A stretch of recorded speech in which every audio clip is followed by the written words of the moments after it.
Good morning, everybody, and welcome to the Institute for Security Studies. My name is Lauren Tracy Temba, and I'll be chairing the seminar today on the cost of corruption beyond the money, which I think is a very important topic for us to discuss, given what is happening around the issue of state capture. So we have an online audience which will be joining us today. So we are broadcasting the seminar live as well. I'd like to welcome our online audience, and the first part of the seminar will be broadcast online until the end of the formal presentations. We've got two panelists here who will be making formal presentations. After that, we will be going offline and have a discussion with everybody in the room, give you, the audience, an opportunity to ask our panelists any questions, have a little broad discussion about the presentations that they'll be doing. But before I introduce our panelists, I would like to thank our funders, the Government of Finland. We have a representative joining us in the room today as well, for funding our anti-corruption work and this very important seminar as well. The ISS is also very grateful for the members of the ISS Partnership Forum. That's the Hans Seidel Foundation, the European Union, the governments of Australia, Canada, Denmark, Finland, Ireland, the Netherlands, Norway, Sweden, and the USA. Without them, these types of events would not be possible. So over the last few months, we've witnessed as the numerous recent exposés from the various commissions of inquiry currently underway have highlighted the burden that corruption has on the South African economy. These have created the conditions for a shift in government towards more vigorous effects to tackling corruption. But the high-level personalities and cases that have been the focus of the state capture issues only represent a very small part of the overall corruption problem South Africa is facing. The cost of corruption in South Africa goes well beyond the billions lost annually. The lives and well-being of individuals, families, communities are undermined, especially your vulnerable and marginalized groups such as young women and youth. How then is it possible to reduce the impact of corruption on youth and women? So to answer this question, we've got two very qualified panelists joining us today who will help us to shed some light on, first and foremost, understanding and producing evidence on how youth and women across multiple sectors and circumstances experience corruption on a day-to-day basis. Our first speaker is Gugu Nonjinge. Gugu is an experienced communications practitioner with a demonstrated history of working in the think tanks industry. She now currently works at the Institute for Justice and Reconciliation as the Afrobarometer Communications Coordinator for the Southern Africa region. Gugu has received a number of prestigious recognitions, including the Social Cohesion and Civil Society Main Award by the National Youth Development Agency. In June 2017, Gugu was officiated by the Department of Planning, Monitoring and Evaluation as the National Development Plan Youth Brand Ambassador. Wow, it's quite a list of achievements, Gugu. So I hope you would join me in welcoming our first speaker, Gugu. Please, let's Thank you. say thank you. Yes.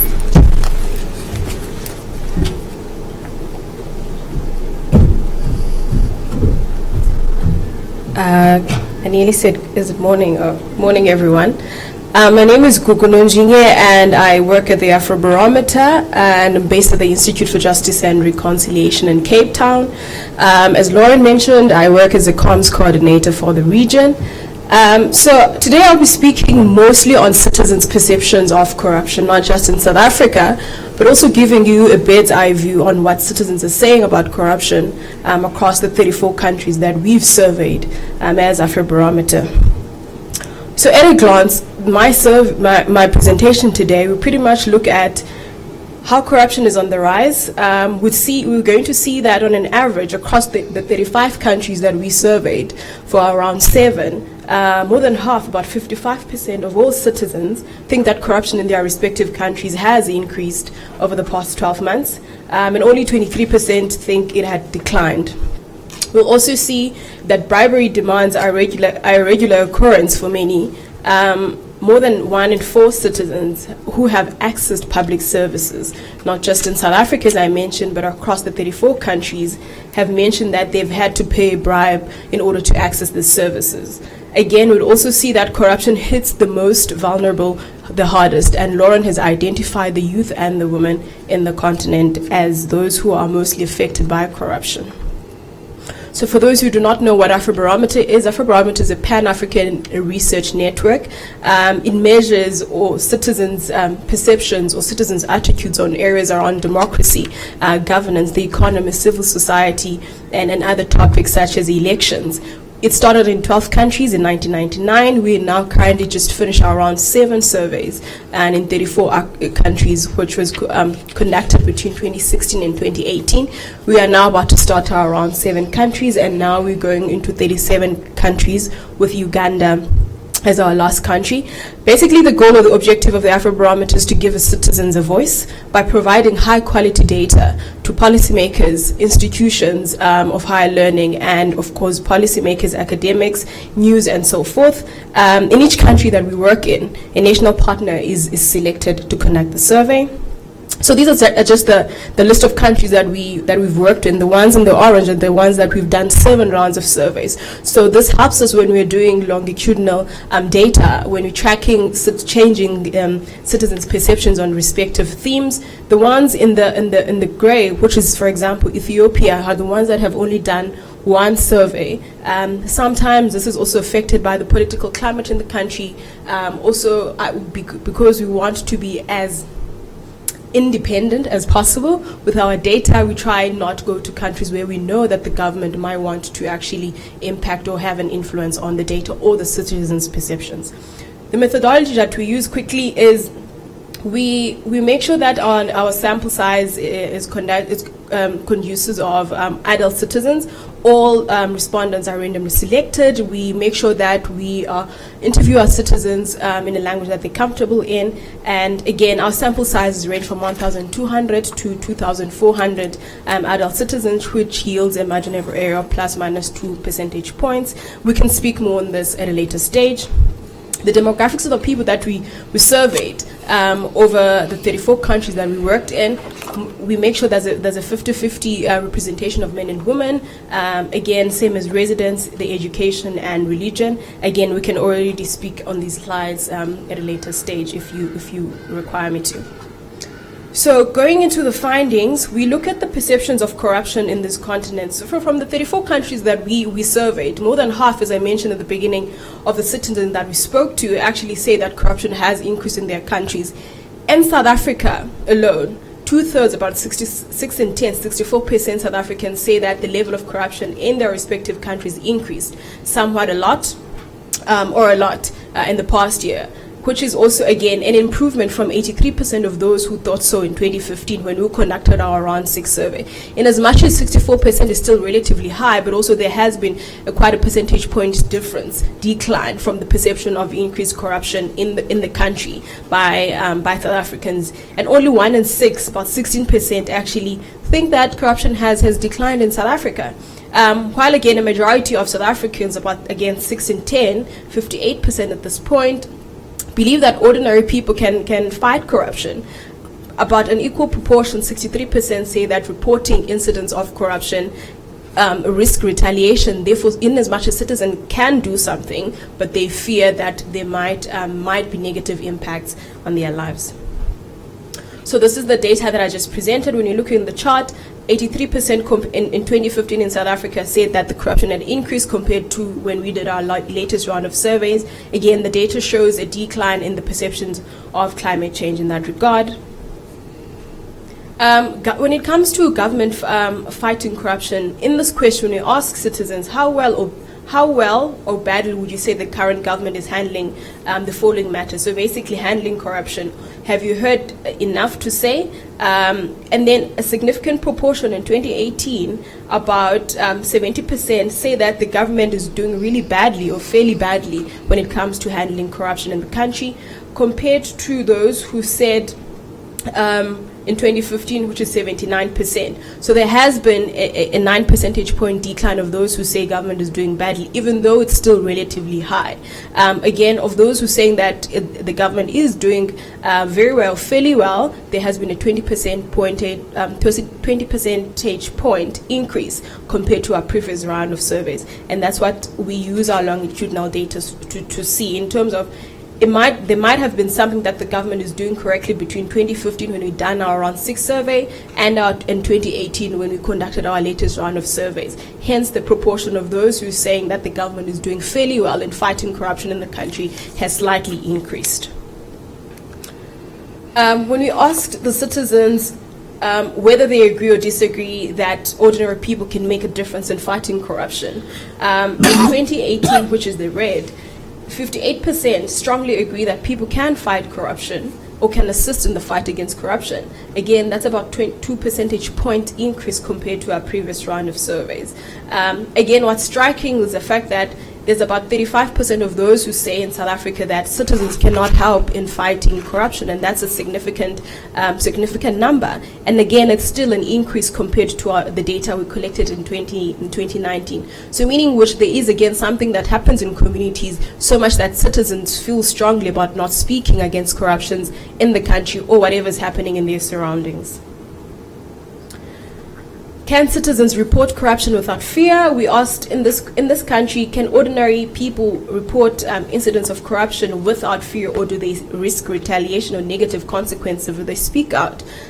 We see that 63%, about 6 in 10 of those who responded to this question actually say that they risk retaliation, and I think that's something that we as civil society again need to look back into in terms of why are only 34%, only close to 4 in 10 South Africans actually say that they can report without fear in a country where they should be able to speak out on such matters, especially that affect their civil liberties and also affect the political climate in the country.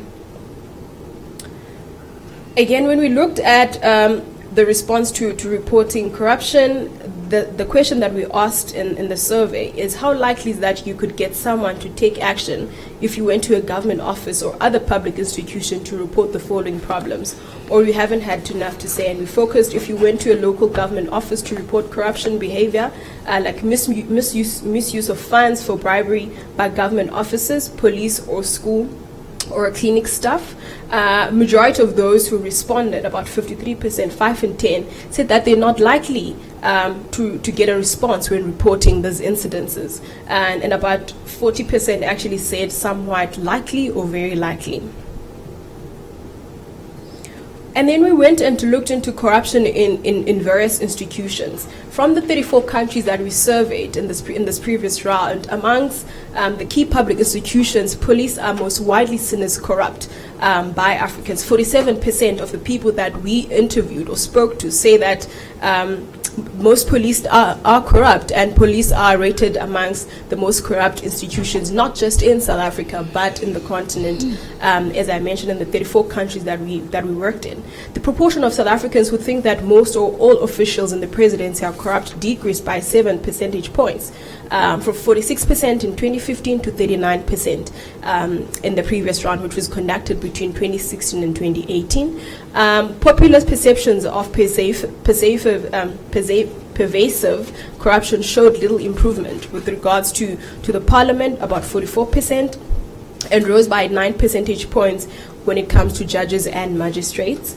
Again, the police remain the key institutions most widely seen as corrupt, at 49% by South Africans, which is again quite similar to the 47% of people across the continent who see police as the most corrupt institution in the continent. So when we looked at when you're looking at this chart, we asked citizens again, how many of the following people do you think are involved in corruption, or haven't you had enough to say about them? The blue says most of them or all of them. Again, as I've explained, in South Africa, 49% of those we surveyed in South Africa have rated the police as the most corrupt institutions. Traditional leaders are the least rated when it comes to corruption.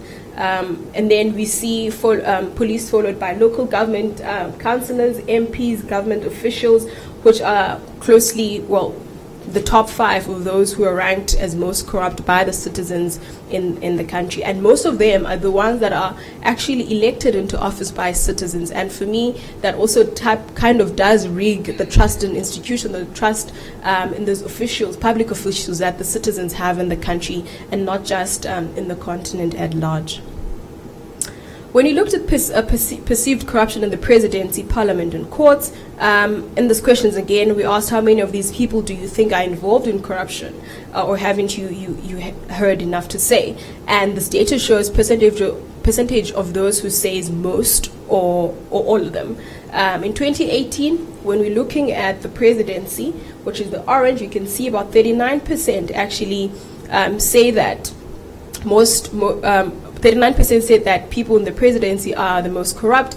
However, there has been a percentage decline compared to 2015 from 46% to 39%. So it might have, when we conducted the survey in September 2018 in South Africa, compared to when we did the survey in 2015, there might have been something that was happening in the presidency, so much that the citizens were saying that the corruption amongst the people in the presidency has declined in some sort of way.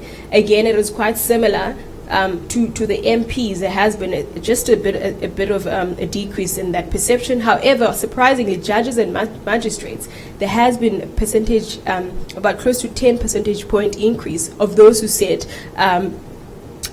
percentage of those who say most or all judges and magistrates are involved in corruption in the country. When we speak to the use of bribery from the 34 countries that we surveyed, more than 1 in 4 citizens who have access public services such as healthcare, education, had paid a bribe in the previous 12 months. And that's approximately 130 million people from the corruption barometer that we had identified. And then again, this does impact most marginalized groups, like, for example, your youth and women. Because again, we do face a double-edged problem in our continent of having a very young population of those below the age of 34, and then again, this is the most unemployed population again. If most citizens in the country have said that they have had to pay a bribe in order to access these basic services, then majority of them might have been the youth. The corruption barometer itself has shown that men are slightly more likely to pay a bribe than the women. The poorest people are twice as likely to pay a bribe as the richest people in the continent, and young people aged between the ages of 18 and 34 are more likely to pay a bribe than those people who are aged over 55 years old. Again, amongst the respondents who had contact with basic public services in South Africa in the previous year, about 1 in 4, 26%, also say that they had paid a bribe to avoid a problem with the police, while about half as many paid bribes to access school assistance, 14% of those, and all government identity documents, which is 30%. Again, these are the key documents that the youth might be needing when it comes to seeking and finding an employment. If a significant proportion of them are paying bribes, then that means that corruption is not just impacting us on a much more larger scale, but also impacting the most basic things, such as young people trying to seek employment, because one, they have to pay a bribe in order to actually access identity documents for them to seek jobs. Again, they have to pay bribes in order for them to access basic services such as education, healthcare, and other public services. When we're looking at South Africa again, paying bribes for services, of those who we asked these questions, about 26% said that they paid a bribe to once or twice, a few times, or often, when they faced a problem with the police. 14% said to access public school services, and about 13% said that they paid a bribe in order to access identity documentation. Those who said never, they are relatively large, and I feel they might be under-reporting in this instance, because when we're conducting surveys, sometimes people, or rather citizens, are very wary of actually being quite honest in some instances. So for example, I might not be surprised that actually there is a significant proportion of those who've actually paid bribes to actually access those type of services. But because you can never, the Afrobarometer does not ask the why in its services, so we report what the citizens are actually reporting, or rather responding to the surveys. And we might need to look into context when we're doing a much more broader surveying or much more broader storytelling.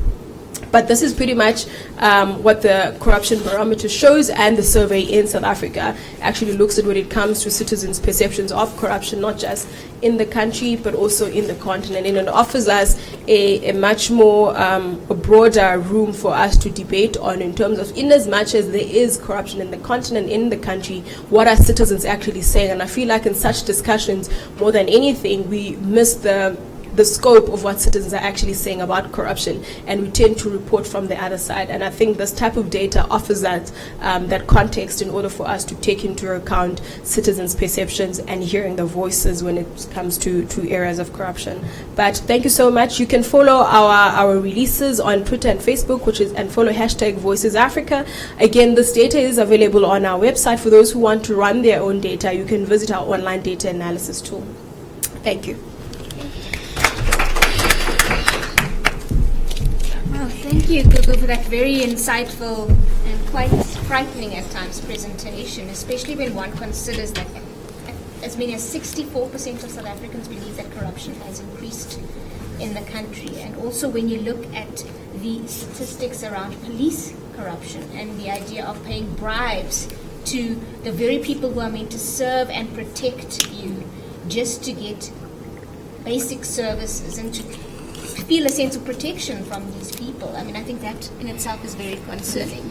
I think then we're going to welcome our second speaker, who is Nosipho Vidima. She's an activist and lobbyist officer with Sex Workers Education and Advocacy Task Force, SWET. And we look forward to hearing a bit more of what she has to say around the decriminalization of sex work and what happens in terms of the police where sex work is concerned. So help me welcome Nosipho.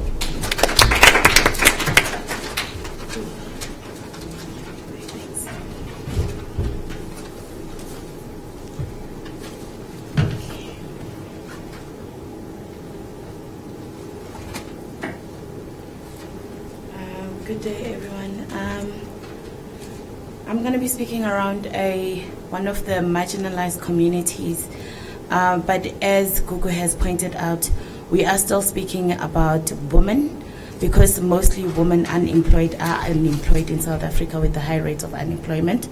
We're going to talk about transgender people who tend to not get employment because of why they present. Most of our statistics today, or case studies that I will be bringing forward, are drawn from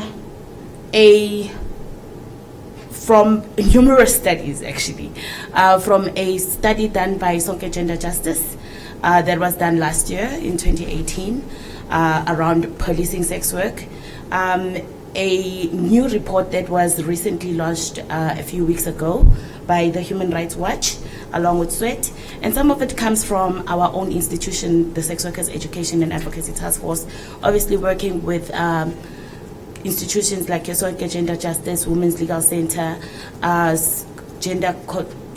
Commission for Gender Equity as well. Just to start it off on our organization, SWET started in the early 90s by Shane Pitzier. Oh my God. What happened to me? Yeah. It started in the early 90s by Shane Pitzier and else Power. Only in 2000 did we start the advocacy for full decriminalization of sex work. At first, when the organization started itself, it started as a outreach health HIV reduction program that wanted to actually give sex workers condoms and the ability to actually access them easily. In 2000, though, there was a need when our peer educators would actually go to outreach, they realized that a lot of human rights violations were actually taking place, and that the laws themselves were actually not enabling for sex workers to have a healthy life, to have justice, to have legal recourse, to even seek the basic needs of police office stations. In 2002, along with partners, we took this fight to the Constitutional Court in the State versus Jordan case. You can have a look at it on Selfie. Although it wasn't a good outcome for us, it was the first time that we actually started speaking about labor rights, along with just legal recourse only. We use a multi-pronged approach that is peer-led outreach program. We have an outreach program, a legal defense center, a human rights defenders program that feed into our advocacy strategy. How sex work is currently run, regulated, oh my God. How sex work is currently regulated in South Africa is through the Sexual Offences Act 23 of 1957 and the Criminal Law Sexual Offences and Related Matters, which was amended in 2007 after we had actually won the Jordan case, to include the buyers also being criminalized, not just the sex workers only. The Act itself also prohibits brothel keeping, procurement, procurement meaning that a sex worker to recruit to another sex worker into doing sex work, facilitating sex work, living off the earnings of sex work, soliciting and indecent exposure. This automatically filters down to stigmatization of sex workers' family mostly, because we find that a lot of them are mothers, a lot of them are women trying to make a living and put food on the table. At local level, these laws are enforced by using bylaws, municipal bylaws. This is what it filters to on the ground and how it actually works out. It's selective enforcement, meaning that they choose how they want to actually arrest sex workers, choosing the two laws. And because one of them strictly says that one needs to be caught with a condom, with money, with the client transacting the money, it basically means that they can't really arrest sex workers. So what will happen is that they end up actually arresting the sex worker and not the client most of the time. Or they will end up using things like your municipal bylaws. I actually have one of the documents with me that I recently took at the AIDS conference from one of the sex workers to try and enforce these kind of laws. And it's stupid, very ridiculous fines that sex workers can never ever pay. Like just like the homeless people in Cape Town can never pay those 300 rand fines, sex workers do not afford 2.5 on a daily basis. And some sex workers would be chased on a daily basis, like Monday to Sunday, with these paper slips. They also use condom confiscation as a way to actually enforce this law. So if they find a sex worker with a condom in a handbag, they will actually try and say this is evidence. Meanwhile, we know that it's not really how the law is supposed to work itself. There's a lot of abuse, there's secondary victimization that also takes place. I'm very fast apparently also.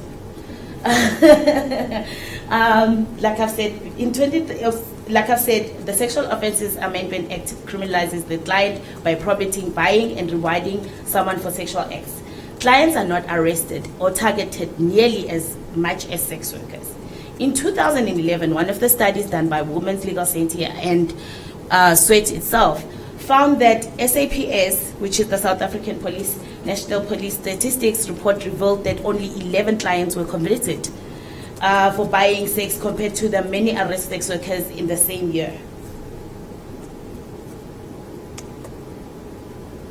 Sex workers are especially at risk for unlawful arrest because it is difficult for police to prove all the elements necessary to prosecute sex workers under the Sexual Offences Act. Police departments often use local municipal bylaws to prohibit loitering, drunken behavior, soliciting to arrest, soliciting for the purpose of sex work. I'm sorry about that. Police violate legal procedure by immediately arresting sex workers for bylaws. So, as the law states, and with the use of bylaws, we know that a person is supposed to be given a notice as a warning to stop the offending behavior, whether it be loitering, drunken behavior, soliciting for the purpose of prostitution or sex work. If the person, and then it's followed by if the person actually fails to adhere to the terms of the notice, whether it be a summon to appear in court or a fine, then only can they be actually given a warrant to actually get arrested.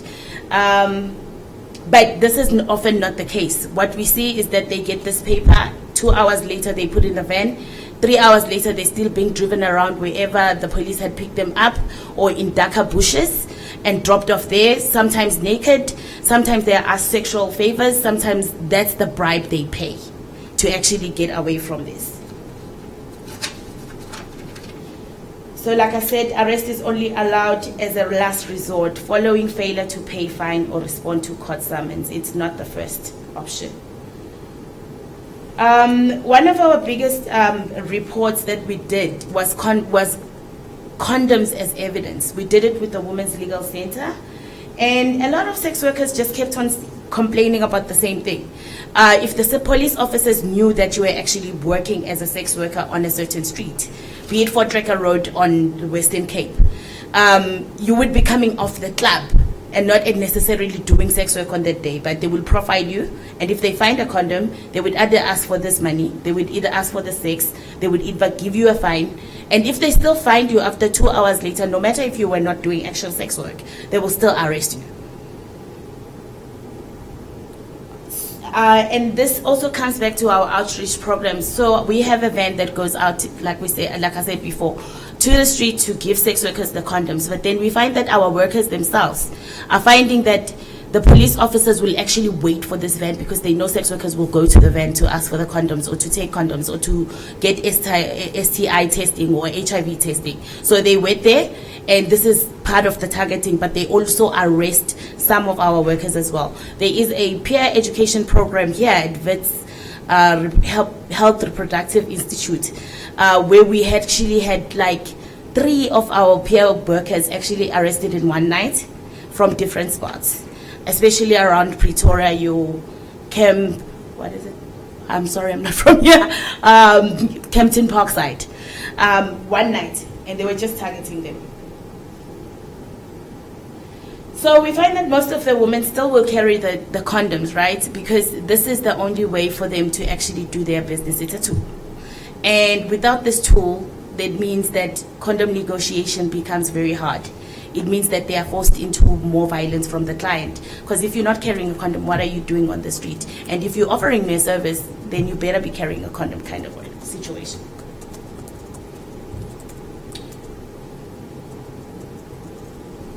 Sex workers are therefore vulnerable to abuse by police officers and are reluctant to report abuse out of fear of self-incrimination. So sex workers will rarely step into a police station, whether they have been raped, whether they just witnessed a crime, whether they just witnessed human trafficking, whatever the crime might be against them or as witness, they will rarely walk into a police station to actually report this, because it means that the police start targeting them. They actually might end up being inside the bus and the case not taken that they were coming to bring, because they are criminals in front of the law. In the study that was done by Sonke Gender Justice, 24% of the sex workers surveyed for the study reported being physically assaulted by the police, while 33% reported being sexually assaulted. This excludes bribes. This is also one of the statistics that we have. The criminal behavior experienced by a survey sample of 57 sex workers, this is a recent one done by the Human Rights Watch, shows us that if you look at it, harassed by police, the 54 sex workers, 31 of them had been intimidated by police. This case study was done in 4 provinces with 57 sex workers, most of them being female, black, and 3 of them being transgender. Intimidated by police, that's 53%, threatened with harm, 41%, dropped off somewhere else, 44%, kidnapped by the police, 14%, pepper sprayed by the police, 25%, physically assaulted, 24%, sexually assaulted, this is rape, not even harassment only, 33%, asked to pay a bribe, 54%, paid a bribe, 52%. Secondary victimization is also another issue that we're currently facing because, okay, sex workers will walk in and say that, okay, now your police officials have just dumped me at the back of nowhere without any clothes, and they're asking to be dropped off in a van, possibly at their own house, but you'll find that most of the time they end up being victims. They get verbal assaults, and it escalates. It can escalate to even the rapes themselves, to pepper spraying in the vagina. A lot happens.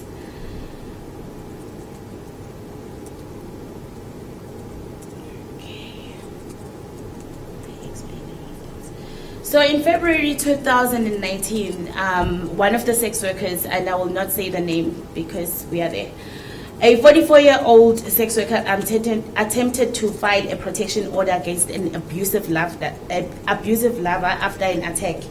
The abuser was arrested, then released shortly after, and continued to threaten her and offer her money to withdraw the case against him. Instead of being assisted in having the protection order enforced, police tried to pay her off to close the case, which means that the boyfriend or the lover had gone behind. She was further ignored when going to a second police station after the attacker came to her house threatening to burn it down. On 4 July, she was found murdered at a home of a friend where she had been hiding from the attacker. This is not the only one that we have seen. Right here in Rustenburg, we had another case in 2017 of another woman who the boyfriend did exactly the same thing. There was even a baby of theirs that was involved in all this abuse, but the police will still want to pay her off with the boyfriend's money. So at Sweat, with Sonke and other stakeholders that work around sex working programs, we have started something called the Positive Policing Partnership, which was formed in 2017. We launched it with ISS. What we aim to actually do with the PPP is to develop an understanding across society, government and policy groups of the human rights violations experienced by sex workers through evidence-based research, some of which I've just quoted for you. But we are not only working for just sex workers, because our marginalization runs deep. It's triple faults for some people. They are black, they are sex workers, they are women, they are trans women. Some of them are lesbian also. Sonke Gender Justice itself has done a lot of studies outside of us, and they have been presenting some of the studies at policing events to push the PPP agenda in hopes of fostering more positive relationship between law enforcement and sex workers. And one of them was the UPCOF that happened last year, where Donna, the researcher, actually went and presented. So with all the studies that come out, it would seem that the most issue that we actually have is law. And one of the recommendations that keeps on popping up with all of these reports is that we should be decriminalizing sex work. It is not only for human rights of those who work in the sex industry, it's for their labor rights. It's so that they are protected, and so that there is removal of these laws that are unenforceable, and sometimes that sex workers end up carrying and not being able to actually enter into other kinds of formal employment. But also with it includes repealing the laws that prohibit buying and selling of sex, living off earnings of sex work, or brothel keeping. This will also include ensuring that bylaws for things like loitering are not used to penalize sex workers. Decriminalization will improve sex workers' relationships with police, government, society as a whole, by removing the negative stigma that surrounds sex workers. I've counted some of the advantages, but one of the biggest advantages that we saw in 2016 when we worked with the Commission for Gender Equity through a case of hearings where sex workers brought forth their cases of police abuse, and the state was actually charged and they got compensation. One of them should be that it will reduce the amount of money our government spends on policing sex workers. It will reduce the amount of money that they're bound to actually pay if we continue actually going for them. You can find most of the resources I've used here. Thank you very much.